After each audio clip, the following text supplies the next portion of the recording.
Kevin Cronin, boxing Bants, and I'm here joined with. It's actually been almost a year and a half now since I've spoken to this person with Taylor Mc Goldrick. So, Well, Taylor, how are you? how's it going? Long time How's no see, things? Taylor. Long time no see. How you Yeah, doing? no, all's good. Been quiet with the lockdown and stuff. It's been a strange time for everyone at the minute. Yeah, So it has. Yeah, but I'm looking forward now. New year. Back training and hopefully have a good year ahead of me in boxing Mm. after a disaster last year. Well, yeah. Like I was just going to say, last time I spoke to you was, I think it was about June 2019, around that time. Yeah, And I spoke to you before your fight. And I remember actually watching it, and I kind of missed the knockout, but I know you got knocked out. I think it was in the first round. Real, first round. real Yeah, shock. And I remember you coming out of the ring, and I remember you walking past me, and you were just like inconsolable. yeah. What's your reflection on that fight since?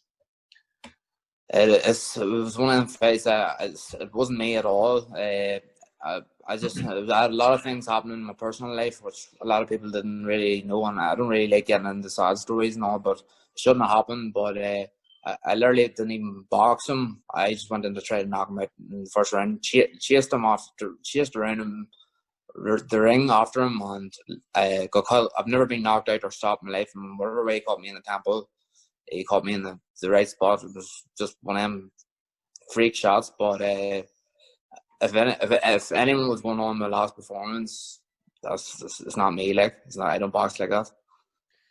Do you remember much of the fight? Do you remember being knocked out, or you just remember kind of waking up? I, I, Honestly, I honestly I can't remember a thing. I remember getting up and asking why it was stopped and stuff, because it's never like I've been in with some hard hitters in my life and I've never been stopped or I've never been knocked out. Whatever way he hit me in the temple, my legs went, and it's just annoying because there was a lot of things in the pipeline. I was meant to fight Paddy McCurry in the Falls Park, so I in my head I had the Celtic title won and I was in Falls Park before I even was there. Mm. I You know remember what I mean? speaking to you way before that, not way before the fight, but maybe a month before the fight at Owen O'Neill's debut. And you had told me, you were like, yeah, the Padre McCoy fight is set up. Do you think because you had one eye on Padraig, you were kind of just overlooking the journeyman? I overlooked him completely, and I was ready. I should have focused on him, and I didn't really. To be honest, I didn't even actually take a look at his record or nothing. Like he was dangerous. He knocked out the Ukrainian cruiserweight champion his first fight. So like he was no Joe pushover. So I just thought, honestly, I don't know what was in my head that night. Honestly, I didn't even try to box him. I just wanted to just knock him out in the first round. But it's my mindset wasn't great that night, and as I said, personal life wasn't good around that time. Mm. How's life been since that fight? Like in terms of boxing, have you been training, and how's things Uh, been with you in general? Like, It took me I'll be honest, it took me a long time to get over that because it shouldn't have happened. It just like I was sparring brilliant. I was sparring Paddy Gallagher, I was sparring Stephen Donnelly. Every minute the kid, you couldn't have got a better camp, and like I was training. The training was good, and all I had to do was box, and I would have beat that by handy, and got clipped. And it was a big learning lesson, but it's a lesson that I think is going to make me a better boxer for mm. sure. Has it been difficult for you to get back training? Because you probably thought at the time, a lot of people who lose to journeyman in the first five fights, a lot of them think that the career is over. Were you Yeah. thinking like, I'm not going to train anymore, I'm done with it? Well, there was a stage where I was down, and I was really as you said, I was like, "Fuck, maybe this isn't for me and stuff." But the more I think of it, is it was I beat myself that night. It was, if I had boxed him, it would have been the easy night. But I got clipped. It was one of them things. I got clipped, and like, and I paid the price. which I shouldn't have happened. I was loading with my hands down in firing range with him, and when looking back at it, it was ridiculous the way I fought him. But it's a big learning. What's your conversations been like with your management, MTK and Daniel since the fight? Since the fight, well, I've been talking with management and stuff. Obviously, with this coronavirus and stuff, it's hard to get fights at the minute, and obviously they know too. It wasn't me. Like, it was. I obviously have told them I had a lot going on in personal life, and they understood. And it wasn't me in the ring that night. So, like, obviously it was me in the ring, but my head wasn't there. Like, and it was a freak defeat for me, because I'd never been stopped or knocked out in my life, and I've been big punches and whatever way I was clipped, my legs went, and it's just one of them things. But I'm hoping now. I don't know what way things are working now with journeyman and stuff, or is it taking 50-50 fights? But now in 2021, I want to be fighting, and if it is a 50-50 fight, I'll take it. Yeah. When the coronavirus kind of started, there was a lot of talk about MTK doing like a show behind closed doors in Belfast, and obviously at that time, and still kind of now, all the fights kind of have to be 50-50 if they're going to be in the country. And there was a lot of talk between 50-50 fights, and one of the people that was mentioned with you was you and Kevin. There was a lot of talk of that fight pretty much being done if the show went ahead. How close were you to fighting Kevin in that show? Kevin Cronin. It was pretty close to happening. It was, when was it set for? It was set for, I don't know what date. I think it was around June or something like that. Around that June, yeah. But I'd never heard of him before. Like, even like, I grew up in amateur ranks and stuff, and like, I've never heard of this fella before, and I didn't really know much about him, but I looked him up and stuff, and it was very close to happening. Only obviously the coronavirus, the show was cancelled, but it was more or less going to happen. Like, yeah, so he's a Boxing Ireland fighter, and Leonard Gunnan kind of put up on his Instagram stories how people. He said, anyone asked me what fights they'd like to see in the new year, and Kevin was mentioned with you, and Kevin kind of said, yeah, look, I'd love to see it. Allowed to take part in that fight, you know what I mean? And he said he does have the utmost respect for you. Kevin is someone who's 2-0, kind of, he lives in Kerry, so it's been difficult for him, obviously, because he's probably the furthest away from any venue in Ireland. Have you kind of been approached about that fight since? Would you be interested in that fight? I'd be interested in the fight, not a problem. I'd fight anyone. That's not the problem. I'd love to be able to get a few fights first to get my back, to get the blow off the cobwebs first. But if it's not going to happen the way I do, obviously 2021 boxing could be completely different. Could be just 50-50 fights. Yeah. So either way, he was never on my radar. I never knew who he was, but he seems to be.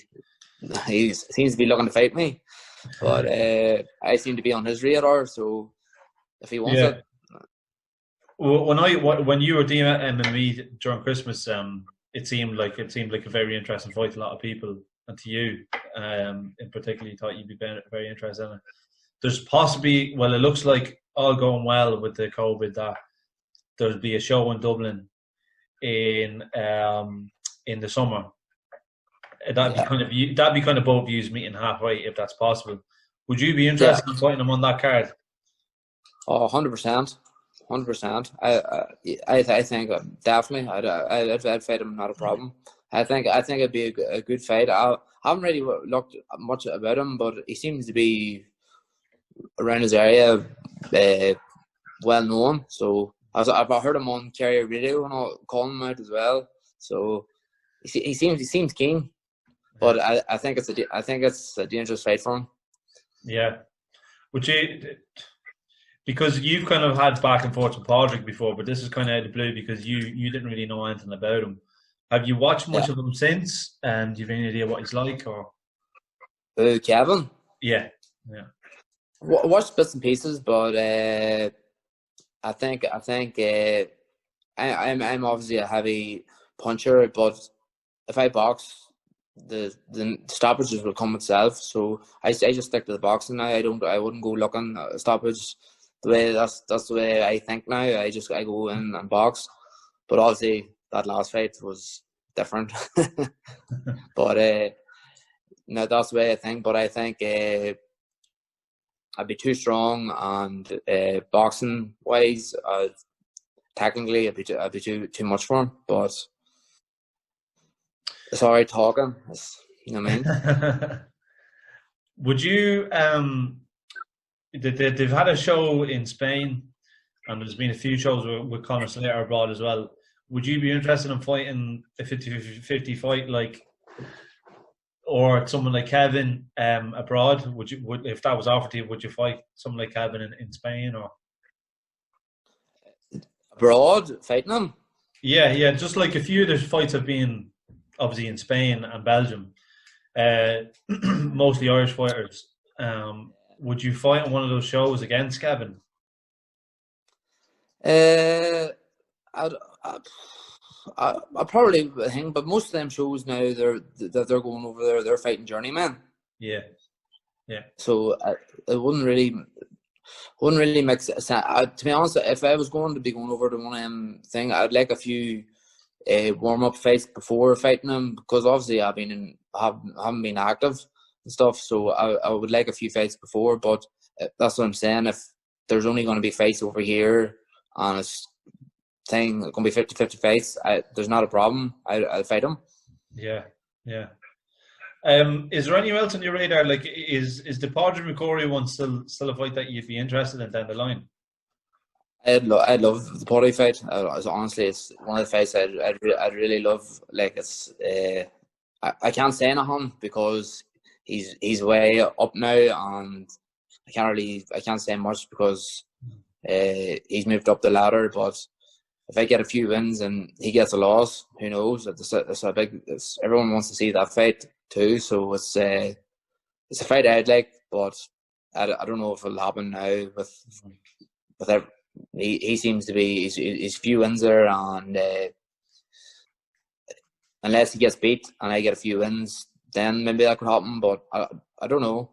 I'd like to fight at some stage, but then again, we don't know. Did you watch the fight on Saturday between Luke Campbell and Ryan Garcia? Yeah, I watched it. Yeah, it's a good fight now. Luke Campbell done well now, and Garcia showed that he's more than an Instagram boxer. He's all the tools there, and what a stoppage. Were you surprised by Ryan Garcia at all?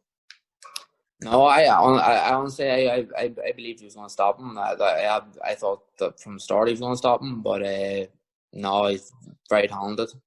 Yeah, he actually looked quite big for the way, didn't he? Like in comparison to there. He looked very big, but he's a future superstar. Like he'll definitely be a multi-weight world champion. Like, I think. Yeah. Oh well, I'd love the 2021. I'd love to have a few fights, or even that Kevin Cronin fight. Not a problem. He seems game, and he seems to want to fight me. And who might say no? I'll take it. Not a problem. But I think silly to fight me next fight, because I've learned so much from that last fight, and mentally I'm in a different place now, where I think the maturity. I think he's, what is he, 23? 20. I just think I'd be too much for him on the night. That's personally, but then again, as I always say, I like to do him talking in the ring. But honestly, I just think 24. Yeah. Sorry. 24. 24. I honestly, I think he's